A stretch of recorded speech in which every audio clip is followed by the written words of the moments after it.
Hi, I'm Whalley. Welcome to my sewing room.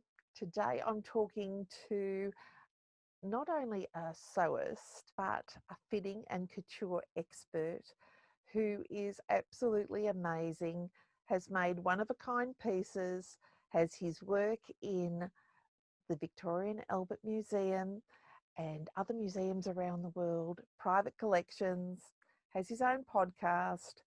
He's incredible. And he is Kenneth D. King. And so excited to have him chat today with us about what's happening in his part of the world in New York today. Unbelievable. Lovely to see you straight from New York. Wonderful. Yes, good to see you. So how are things in Australia? Yeah, don't ask about that. We're in Oh, okay. lockdown. We're not allowed out after 8 o'clock. Nothing's happening. So we're trying to eradicate it by staying away from everyone. It's Yeah. it's a challenge. But what are you hmm doing in New York? Tell us about that. It's got to be more exciting than down here. Well, New York, happily, our infection rate now is below 1%. Oh my God. So things, thank God. Well, I don't want to go too much into the politics, but we have a governor who actually listened to science. And so things are slowly reopening. And it's not like it was, but that's okay. It's home. Yeah. And this summer, there is dining outdoors, which is nice, so that I've gotten to actually have like a lunch or a coffee or something with friends, and it's lovely because for the longest time, especially early in the lockdown, it was grim. It was just grim. That was the only word I could say. It was like being through a war. And I'm sure you're going through the same thing. So for me, happily, I have things to do. And when we locked down, FIT went online. And I was in a position where a lot of other professors were not, in that Craftsy, I the class I was teaching, a lot of that information was on Craftsy. And so I emailed them and I said, I need you to comp my students. And they did. So they did me a very solid favor. So towards the end, it gave me some time to prepare videos for the end. And so now that we're online in the fall, I just started making videos in June. So I'm making the videos for me. I'm letting my students use them for free. Yeah.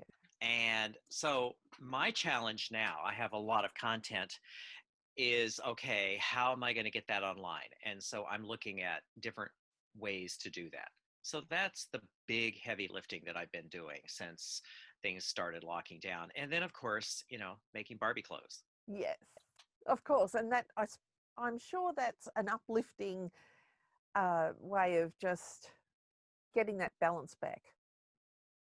Well, for me, when I was a youngster, I started sewing when I was 4, and my growing up years were tumultuous. I think that would be a good way of putting it. And I used Barbie and making things as an escape. So I realized that, okay, I'm escaping again. So there's something about making a tiny, tiny little garment that you have to focus on this little world, basically. And so that's what I've been doing. So kind of the corollary of that, for those who follow my Instagram, there's this whole cast of characters. There's my assistant, there's the bodyguard, there's Crazy Bella, there's the fitter, there's Gus. Um, there's this little story going on, and I had people call me and ask if I was okay, and I said, this is how I'm getting through. Yeah. I'm going back into that little world like I did when I was a teenager. And so I've had some people commission couture by, Barbie couture by, well, no, I can't call it Barbie couture. It's Kenneth D. King mini couture Yeah. for, and so this piece that I'm working on right now is a replica of the Dior bar suit. And Wow. so the little hat, oh, hang on. Don't stand on it, Kenneth, whatever you do. Oh, Here is Oh, the little hat. it's beautiful. And the scale, because when you're working in this size, scale is everything. So we're going to just put this on one of the Oh, available models. wow. So it is the perfect size. It is. So I have the skirt Oh, finished, completed skirt. I have the hat. I have the pattern for the jacket. And I tell my students, always hang out with people smarter than you because it's good that way. So I was wrestling with fabric because the bar suit is shantung. mm, Shantung mm. doesn't translate down to 1/6 scale. So I was really wrestling with, okay, what fabric? And my husband said, lampshade fabric. Oh, yes. Now think about that. And he, he does costume design, he does interior design, he sells real estate. So he had done a job in San Francisco in 2014, and he keeps all his files. So he went into his archive and he pulled out about 10 different swatches, like big half-yard cuts. And I have the perfect fabric. So now I can make the jacket. Never throw anything away. Never throw Oh, anything no. away. Right. Well, But I mean, who would know? Lampshade fabric. And it's perfect. It's the perfect color. It's the perfect texture. I'm going to have to fuse something on the back to make it a mm, little less transparent, but okay. and a And I have the solution. little tiny Kenneth D. King, the little label, the Kenneth Yeah. D. King label. So yeah, it's been a fun kind of side project in all of this madness that the world is going through. And it's there and you can see it. And it's in a Yes. scale that isn't too big that you have to open up a wardrobe door. You can actually just look at it and it's uplifting all the way through and it's finding that little piece of heaven on earth, isn't it? Yes, it is.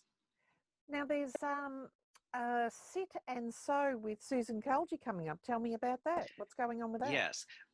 Well, she has the gallery, the rug gallery that her husband has, and it's a rather large space.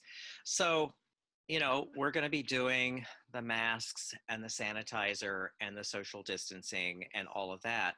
But people bring projects that they're working on. Some people work on fitting. There's one gal she has a jacket pattern and she wants linings drafted for it. So it's really a case of whatever you want to learn. Yeah. We're there to basically kibitz, which is kind of fun.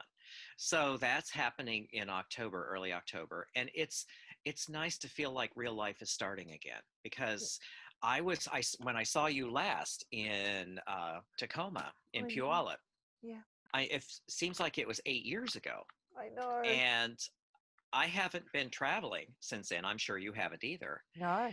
And it's like the entire world was plunged into a parallel universe. So having something like this feels like, okay, it's there. Real life is going to come back in maybe an altered form, but Yeah. it's encouraging. So I that's think what we're that is. I think we're learning how to do new things which we would never have touched if we could have avoided it. Yeah. And I think there will be other good things that'll come out of it. But at the moment, it's just I'm very thankful for your Instagram posts where you have something beautiful that you post. It's uplifting and it just gives people a chance to just take stock. It's Yeah. not forever. I mean, every time there Hmm. was a war on or other pandemics, it's always seems like it's never going to end. That's the nature of it, but they do. Hmm. They do. Yeah. Well, the thing for me, it's really been um, an adjustment because a very smart woman said to me recently, she said, "You're used to interacting with a lot of people all the time." Mm. And I see my husband. There are a couple of friends I see. Yeah, I do FaceTime for some people and all of that, but really it's been very unusual for me. It's given me a chance to think about a lot of things. And for my podcast, there's one particular episode that I call Death of a Friendship. It gave me time to look at that whole thing and look at what happened. And sometimes it's not, it was ultimately is good, but one of the things I realized when I was writing it was that, I mean, there's no delicate way of putting it. It was this friend wasn't there when another friend died, and I had to go identify the body myself. Yeah. And that happened in '96, and it wasn't until May when I was writing this that I looked at it for the first time. It was a memory that I had just kind of pushed away, but I realized, okay, here it is, Mm. and it has to be said. And so, it there are things everyone I'm sure is going through, but Yeah. it's yeah, You do. it was kind of powerful. You do really have to look at. I suppose when everyone has situations with personalities, and people always think it's like when you're driving on the freeway. If you see someone Oh yeah, speeding, you think, "Oh my gosh, what are they doing? They're going to cause an accident. Who do they yeah, think they are?" But when we're yeah. speeding, because we have a really good Hmm. reason, it Hmm. depends what hat you've got on, who you are, and we'll never know probably the other side of a lot of things because we have to Hmm. imagine. So some things we Yeah, may never know the answer to, which is hard because you think it's true. it'd be lovely just to have a conversation and work it all out, but not Yeah. everyone wants to do that. So Well, that's the also, difference. Maya Angelou said, when people show you who they are, believe them. Yes. This was a case of that. It was one of those things that for the longest time, I didn't want to look at it. Yeah. And then it slapped me in the face. And then I didn't want to look at it. And so when I started writing this, then it slapped me in the face again. But it Yeah. was a good thing because it, it helped me to make sense of what went on. And so that's part of what I'm doing with COVID is Yeah. doing some writing. And I noticed there was one thing that you had on Instagram that said you wanted to erase all the mistakes. There was, I don't know where the saying was from, but if you did, it's Yeah. probably one of yours. That No, if no, it was you're, someone else's. but it really resonated because if you erase them, you won't be who you are today. And that's part of the patchwork of life, isn't it? Where we have to Yes. go through some dark colours and we have bright Hmm. ones, but the dark ones make the bright ones look brighter. And I really It's love true. how you capture that and make us just stop and think about it. So it's not just sewing on your Instagram, is it? It's a bit of No, Barbie, it's a bit of couture, it's a little bit of intrigue because there's always something a going on little. with Barbie and all the girls. Well, you see, she's not Barbie. She's my assistant. And then there's Crazy Bella, and Bella. there's the whole story. See, Crazy Bella there's going to be an article in Vanity Fair in the fall that she's written. So I will say to everyone, stay tuned Yeah, because for those who were following this summer, she had gone through some tumultuous times. I saw. Like, oh my gosh. And it was so, I don't know how long it takes you to get those photos all prepped up to the newspaper and everything. It's just fantastic. Well, the little tiny newspapers are hilarious because someone said, "Where did you get them?" I had to make them. And Yes. so, right, because you have to have text. And so y- that what's fun about that is that's something I see, but you can't see it in the posts. Like when the two were arrested, bodyguard is the hero here. There's one sentence as I was kind of writing this text that I just laughed out loud when I typed it, and it said, "Everyone thinks I'm just a weird guy in a blonde wig and fatigues." And he is. Yes. It's one of those things that you have to kind of follow the whole story to get the whole thing, but you won't see it because the scale of the newspaper is so small, but it's there for me. But you could take a photo of that and put it in so that we can see it as one of the little pages that you flip over. You One can't of these let days, us miss 'cause- out on well, that. someone well, you see, someone said to me, and it's one of those things that I'm considering doing because it sounds like a good idea because I don't have enough to do, um, to make like a comic book or a graphic novel Yes. with all of this because it's kind of turned into a story. I think you need to do And that. yeah, well, the latest installment, So all of you listeners, sorry, I play with dolls.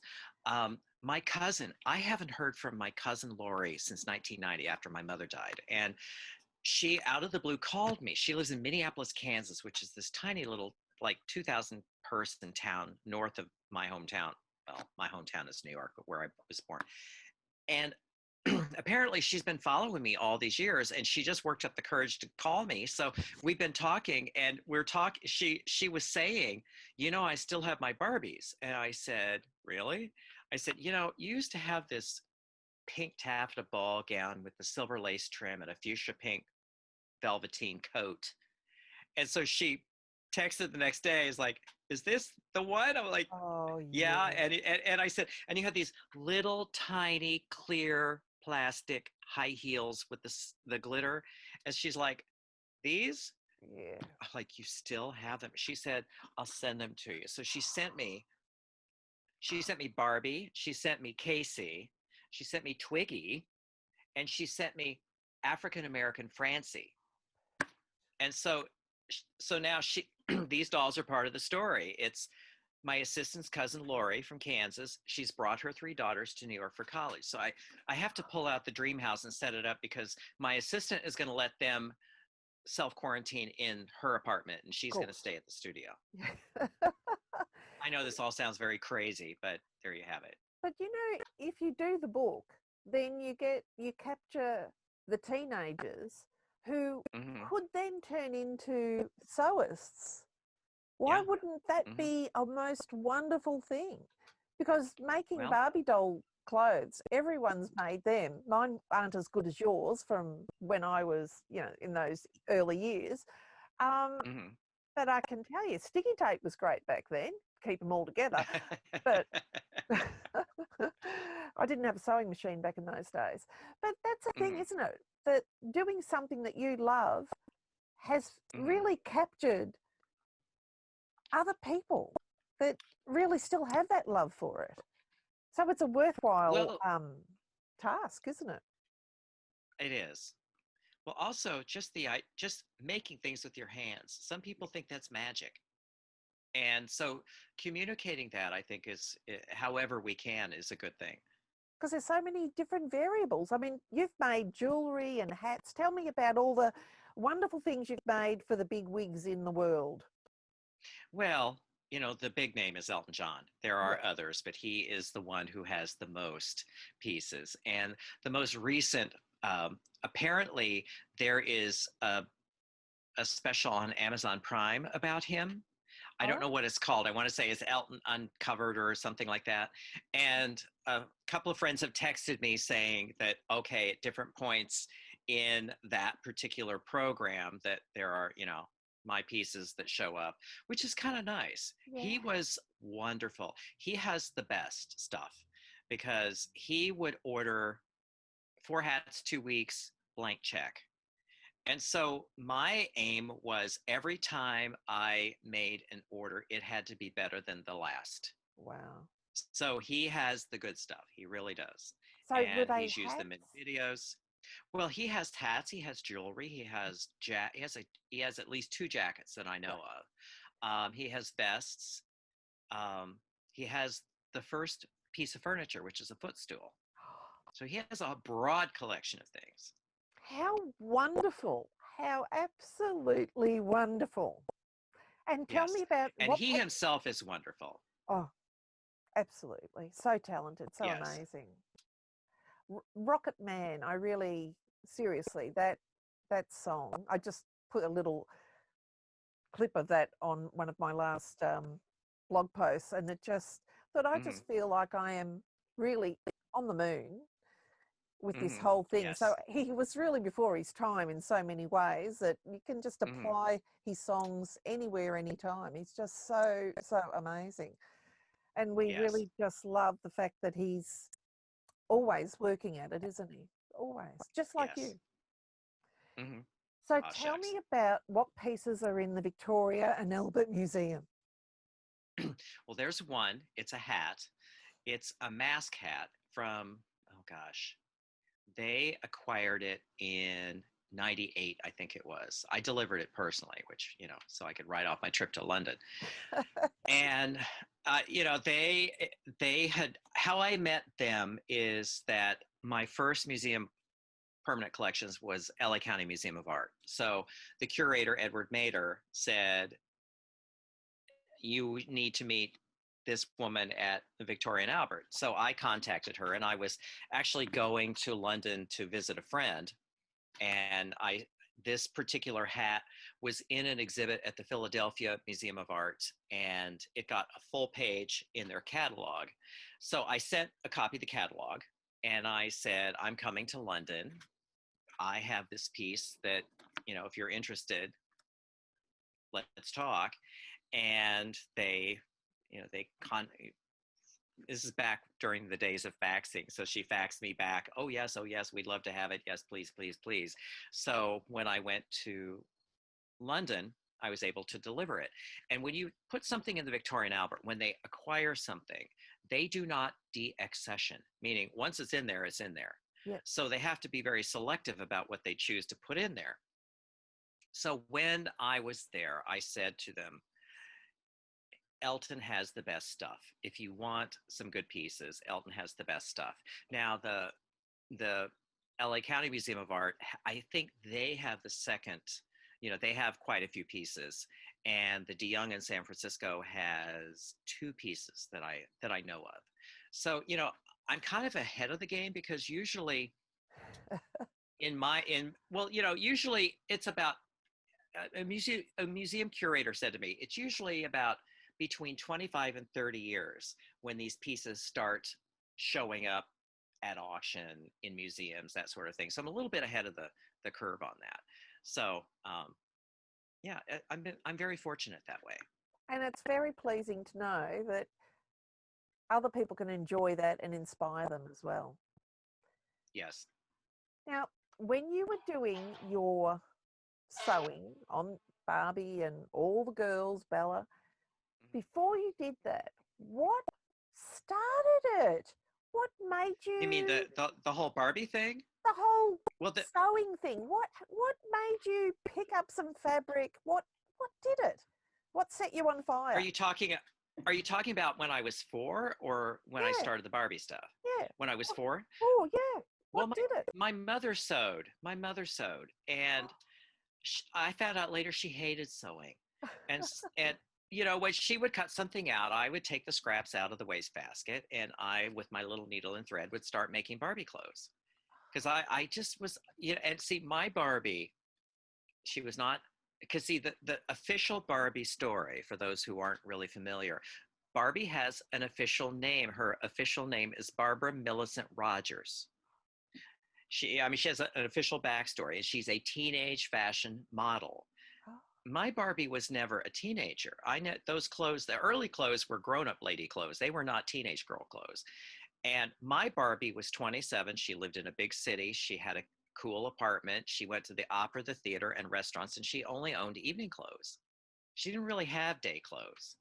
And so that whole idea of fashion, and especially evening wear, was started back then.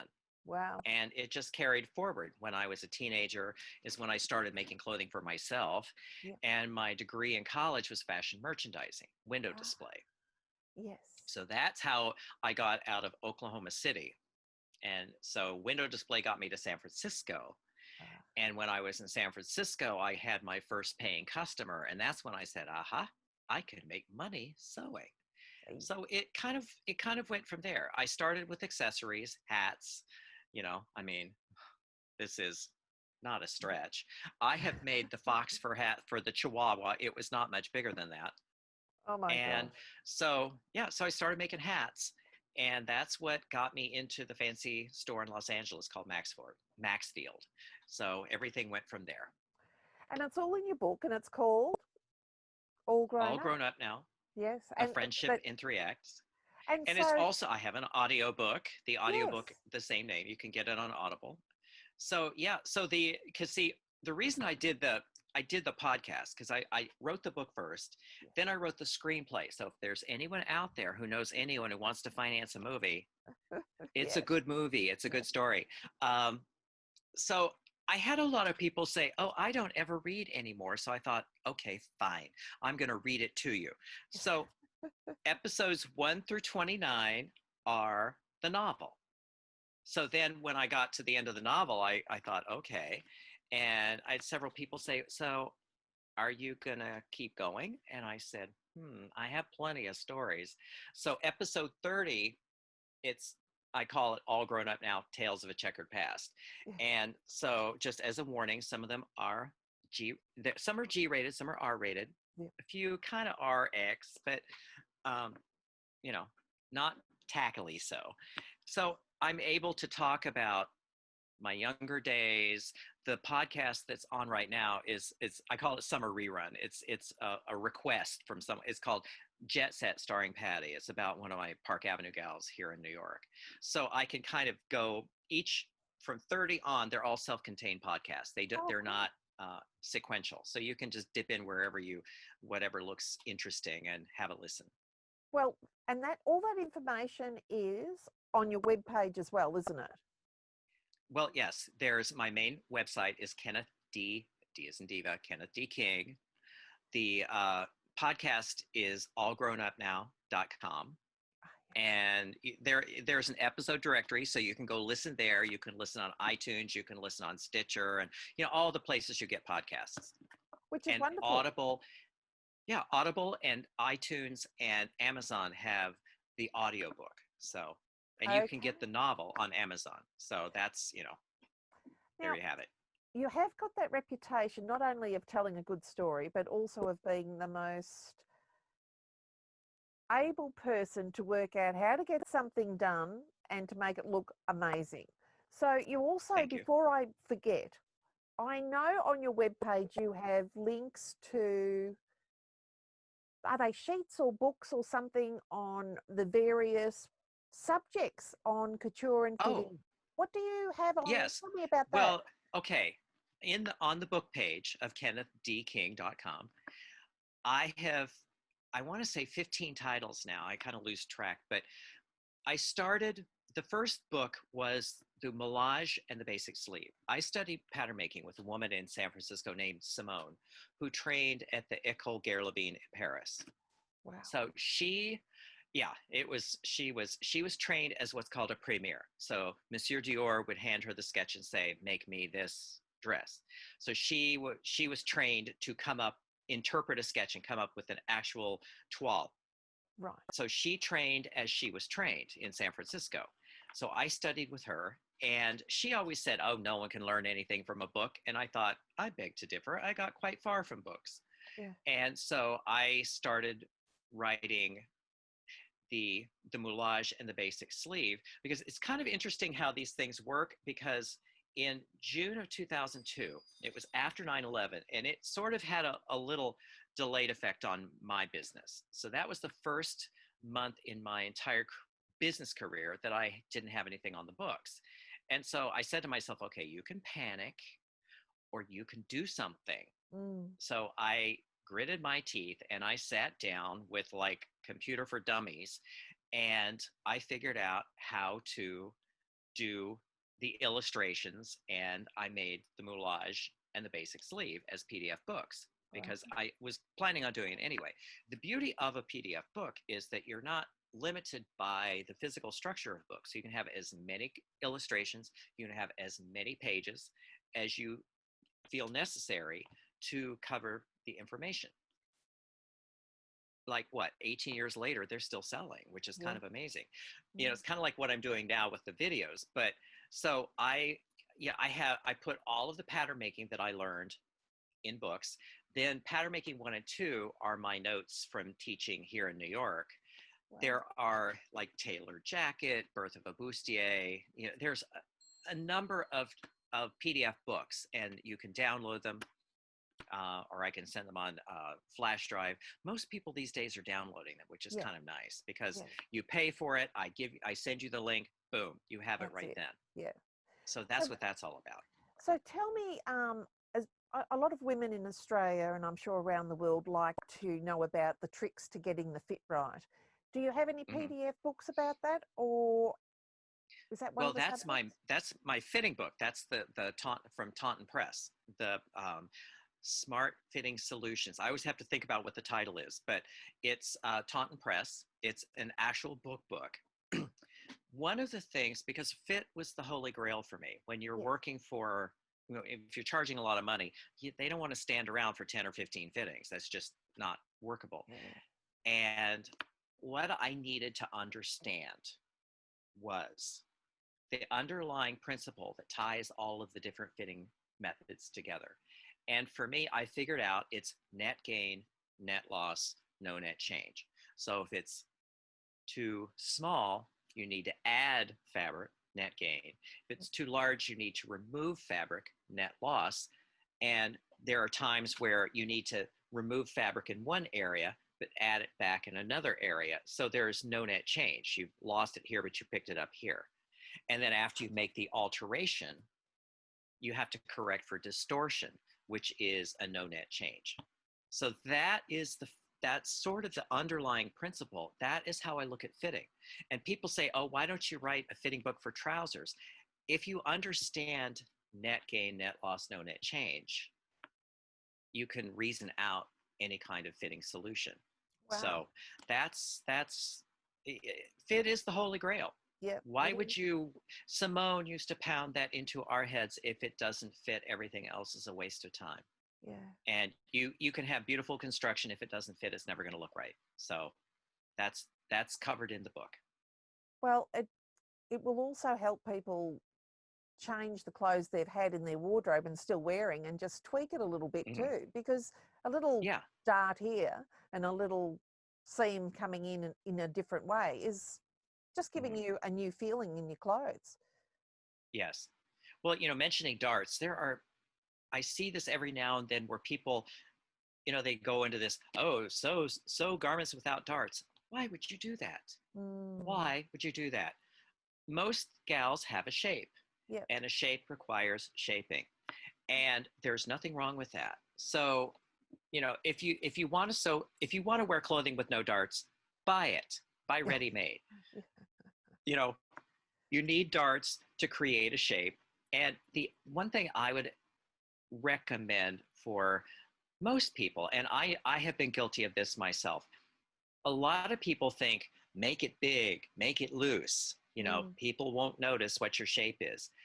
And what I have found is when you fit something to someone's shape, whatever that shape may be, they automatically look better. mm, It seems like a paradox, but really, because see, what I look for whenever I'm making patterns for someone is, okay, what is that feature that is beautiful? Because yeah, everyone has something. yeah. It may be a beautiful back of the neck, it may be a really nice waist. I Mm, have had one lady, she was always wearing these just big clothes. And I mm, said, because she was self-conscious about her hips, I said, but you have a nice shape. You have a mm, nice full bust. You have a nice waist. You wear a nice flare skirt. yeah. All is good.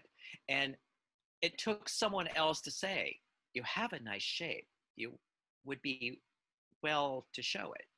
And so she wears her clothes.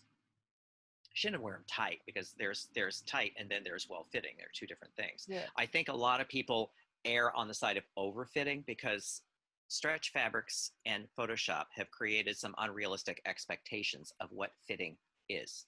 Yeah. And so I have to say to people, okay, you need to be able to get your arms up. You need to be able to, move around in your clothes. And so you may have a little bit of extra fabric in the back, but you know you're not on a photo shoot. This is not Photoshop. That's right. But but that said, if you have clothing that fits and shows that feature that you want to show off, you automatically look better. And you feel better too. You feel good. Absolutely.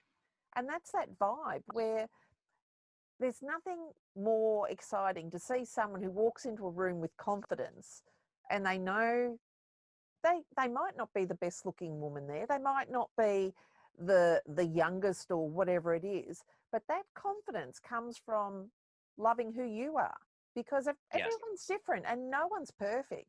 And even the perfect ones have things they're trying to hide. So it's a funny thing where we think that someone's better than us when really we can only be who we are anyway. Absolutely. See, this is where style comes into the equation. And yeah, I talk to my students at FIT about this. Because I joke and I say youth has beauty, age has money.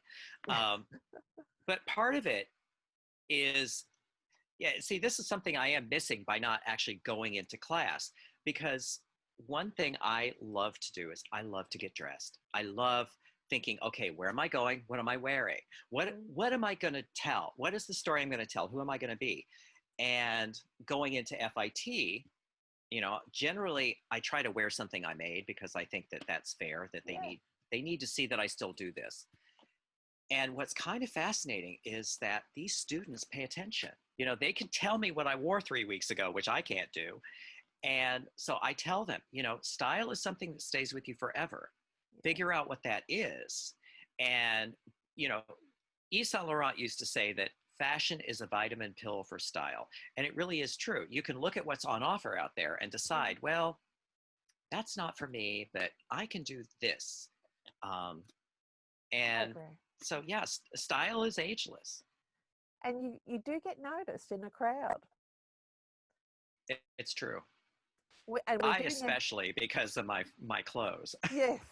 Well, I love the colours you've got on today. And I love yellow and orange and brown. So I think it looks absolutely amazing. And I think you're known for your jackets. You've got, how many jackets would you say you have?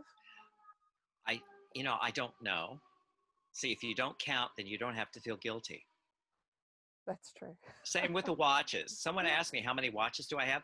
I have no idea. If I counted, then I'd be embarrassed. Yes. And then you get judged. Shoes. Yes. Well, I don't care about the judgment, because see, with the watches, I was explaining this to my husband, because, we're looking at, okay, what's the long-term financial impact of what's going on in the world? And I said, honey, if it really gets bad, I can sell the Rolexes. Yes. And he was horrified. He said, I'm not having any husband of mine selling. I said, I didn't buy them for, I bought them for, they're like my savings account. I don't have any fond feelings for them. They're fun to wear, and so a lot of it is a savings account. Well, but I can wear it. You can live. It's true. Yeah. And that's at the end of the day, we don't know how it will impact the whole world. We really don't. Yes. It could be quite a very new world, which, at least working with your hands, it's something that it's just something that we can still keep doing, that won't stop. So going forward, do you have to get about that? They'll no. I have. That's what voicemail is for. I am on these. Well, I do, and it's very strange that I have these, like, the Republican National Committee calls me at a certain time every day, and I was like, okay, it's about the time one of those robocalls will start. So I just, I figure if you really want to talk to me, and you don't have a caller ID, leave a message and I'll get back with you. So sorry about that. Oh no, that's fine. So as you were saying, going forward, so we have to really use what we have. It changes what we're going to wear. I think masks are going to be around for a good long time. Even they're just, I know. Anyway, they work in some form. It's what we have to do. We're doing it. Just do it. Yeah. And I think really anyone who coughs, I think I'll be running 5 miles the other way. I don't know. I just feel very edgy about that. But, we've got Victoria out of Australia has had such a bad run. All the other states are all living a normal life. And unfortunately, we had a rotten run and a lot of people have died. So it's been terrible. But I hope that'll improve, because we've only got another, I think on Sunday we find out whether it's going to be much of the same or a few lessening up of the restrictions. But anyway, I do have a lot of fabric, and so I have been sewing a huge Yes. amount, and I'm not Well, too. when this whole thing started, the one thing that I was so proud of, you heard all of these people, like everyone broke into their stash, all those fabrics they've been saving forever, and they started making masks and making masks and making Oh, masks. And I was so proud. It's like yeah, my tribe yeah, is is rising to the occasion. And yeah, and I know how some of that, how emotionally attached they are to some of that. And I was so proud. I was yeah, so proud. I was like, yeah, I know these people. Yeah, they're part of my crowd. And I was getting a little bit of grief because they're like, well, why aren't you making masks? I said, I don't work with cotton. no, I don't really have anything I can make masks out of. So I make Barbie yeah, clothes instead. yeah, and that helps us keep going while we're doing the things we have to do. Yes. Bruce has been working on the trams, so he's driving trams that don't have very many people on it, but there are essential workers who Hmm. need to get to different places, and he's Hmm. he needed a couple of masks, so I decided to step into the arena and make a few unusual ones, which meant Hmm. then that the other people who work on the trams needed some lovely cotton masks. So, and mine are comfortable. I make sure that whatever I do, it's going to be comfortable. Otherwise, Yes. Bruce won't wear them. So we Yes. had a bit of a run of that. Now that's everyone's pretty happy with what they've got, and Hmm. and it's really it's hard. It's a lot harder for some people who their whole lives are about going out and doing sporting activities. I mean, I Yes. can't even imagine. And then being out of work, there's so many different things. So can you, Yes. Kenneth, out of everything that we've talked about today, I know you've given us Hmm. some ups and some realities. What can you say to the sewers of the world to either be a word of encouragement or inspiration to help us keep going through this time? Well, one thing I would say is that all of those people who stepped up, and they were probably most of the sewing world. I imagine there were maybe like two people who didn't. Good on you. It shows that people who sew, you know, we rush in, and everyone did the right thing. And that's encouraging, because Yeah. what that says is that, yes, sewing sometimes can be a very solitary activity, but that doesn't mean you're cut off from the greater world. What this showed me is that the people who were stepping up and breaking into their beloved stashes Mm, and generously making all of these things, yeah. that, yeah, they're thinking of a bigger world. And I think that speaks very well for our tribe. It does. And it just shows that, we know what we can do, and we can do it because we've got the machines. It went crazy down here with people buying machines and lining up for blocks. And I thought that's the last place I'll be standing in line, lining up to get fabric, Yes. because I've already got it, and leave it to the Yes. people who need it. And I'm Yes. really, my daughter has just, in 2 weeks' time, New York Fashion Week, she's going to have her new collection that will be on a runway. Oh, wow. And I thought, oh, if the time had been different, I would have hopped on that plane and gone over with her. So it's a virtual, of course, it's a virtual Yes. New York Hmm. Fashion Week thing. But I just thought, oh, I could have knocked on your door and we could have gone out for a coffee. Oh, Oh, yeah. but Well, we maybe have to next wait. time. Well, so are you Yes. coming out? Have you got plans to come out on this side of the world? Are we ever allowed to think about that? Well, I would love to do it. The thing is, someone has to ask me.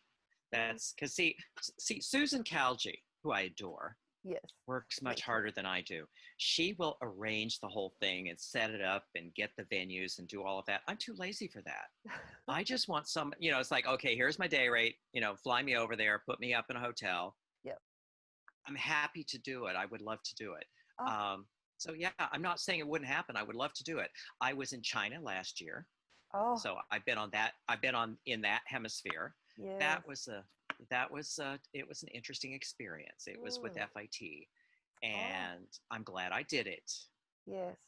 I'm glad I live in the United States. The Yeah, people were lovely, we but went. it was so far from It's home. it's we went a couple of years ago. We went on a little sample tour of the places, Mhm. and I was glad to get home. But Yeah. it was a bit of an eye opener. Yes. Yeah. Yes. It was the thing that I was kind of, the thing that was weirdest was the whole thing about the internet, because there's, it's all different there. But like I Yes. said, the people were lovely. They did whatever they could to try to Yeah. make us feel at home. Um, the students were charming. There, what was kind of, and what was kind of funny, because I was asking the co-professor, her name was Lena. I asked Lena, because in the United States, most of the fashion students are women, and the few young men, I'd say, maybe 15-20% of the student body, but I'd say probably 90% of those guys are gay. Yeah. And Yeah. it was maybe 50-50 men, women in these classes. And so I asked her, I said, there's a higher percentage of men here, and they don't seem to be gay. Yeah. And she said, this was not their first choice, because apparently there, not unlike here, they can't just say, oh, I want to go do this. They have to take all sorts of tests. And if the tests say, no, you can't do that, then they'll say, okay, the testing for you says you're going to do this. Some of them were there because that's where they Oh. landed.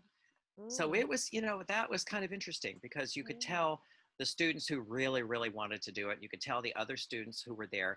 And it was interesting. She said some of the students go to college just for the social connections, the Oh. people they meet in college, not so much the education. So it was a whole different way of looking at education there. Yeah. So it was Yeah. kind of eye-opening. I'm And glad I'm I did sure, it. and you shook the tree a little bit to show them a little bit of what was going on somewhere else, which they have everything Yeah. censored, so it's a bit hard to Hmm. have a reality. Anyway, Yeah. that's the way it is. Yeah, so it's we'd love to have you over here, but let's just face it. As soon as everything settles down, I think I'll be hanging out to come out to the States again, and I think I better have New York as one of the little spots to go and visit. I really think there's a lot Well, of you've been, fabric there. well, you've been here before, Yeah, right? yeah. Yeah. I adore New York. I so adore it. I'm so glad. It was a heavy lift to kind of move here from the Bay Area, I but bet. at the time I understood that it was the next step, and I'm so glad I did. I just adore it here. I think it's the most wonderful city in the world. Well, Even in lockdown, it's fabulous. well, I was reading a magazine on a plane on our way to London, and it talked about there was this comedian, and I said to Bruce, "Oh, I'd love to go to that comedian place down in New York." Well, Hmm. then the plane had to land or something, and it ended up being we couldn't go any further. So we had a night in New York. Mm. So we actually went to, I forget the guy's name. Anyway, he was hilarious. We went to the comedy Hmm. show and it was prom night, and the place was just covered with people lining up. We got in, got out, and then we missed our flight the next morning, or we got up Oh late. man, oops. We, but because we were late, we got there. I don't know how it all happened, but it looked like the Yeah. worst disaster. But we ended up Hmm. seeing fancy reading about a place while you're Yeah. flying, and then you end up Hmm. not flying and then going. And that was my first. It was whatever his name. I'll have to think about that. I can't remember. Yeah. Now I know you've given us so much information. So if you could send us the links of all the things that you talked about on your web page, your Instagram, your books, Amazon. That way we can just put it in the notes and people don't have to think, now, what was that they were talking about? Because just Okay. getting this amount of time with you is not enough, Kenneth. It's just the start of a very big story that is Yes. absolutely delightful. Bruce says hello. He thinks you're a good bloke. Hello, Bruce. Well, thank you. So now you've got to see my assistant, because we have Labor Day coming on Monday, so she's changing her outfit for fall, but this is her spring look. Oh, how lovely. How And beautiful. there is a gold chain in the Yes. jacket. The jacket, of course, is lined to match the blouse. And so, yes, she's going to be getting her fall lint and tweed suit, and she's going to change her hair color too. So Oh, for those who are following me on Instagram, that's something to look forward to next week.